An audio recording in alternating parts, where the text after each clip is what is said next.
नमस्कार मित्रांनो, मी सोनाली तुमचं माझ्या यूट्यूब चॅनलवर स्वागत करते. श्री गुरुदेव दत्त. तर आम्ही मुरुडेश्वरला चाललेलो. जाताना हा व्हिडिओ शूट केला आहे. हा माझा पहिला यूट्यूब ब्लॉग आहे.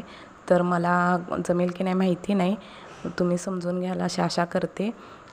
हे बघा कसला भारी व्ह्यू आहे बाहेर. आम्ही ट्रेनने प्रवास करत होतो, तर जाताना हा व्ह्यू घेतला आहे. तर पाणी आणि मध्ये मध्ये कुठे तर झाडे असे आहे. आणि मुरुडेश्वरला पण भारी. तुम्ही कधी मुरुडेश्वरला आलात का ते कॉमेंटमध्ये मला नक्की सांगा. आणि मला सबस्क्राईब करा, लाईक करा.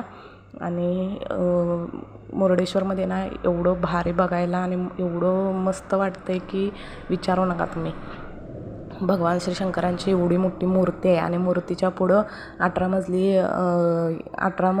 मजले हे टॉवर आहे. आणि त्या 18व्या मजल्यावरून भगवान श्री शंकरांना बघायला असलं भारी वाटतं आहे ना. तुम्ही कधी गेलात ना बघा, इतकं भारी वाटेल ना तुम्हाला. मस्त. तुम्ही हे बघा कसलं भारी वाटतंय. तर मला लई भारी वाटलं. तुम्हाला गेल्यानंतर कसं वाटेल हे मी सांगू शकत नाही. तिथं जाऊन अनुभव घ्या, मग कळेल तुम्हाला. लाईक करा, सबस्क्राईब करा. धन्यवाद.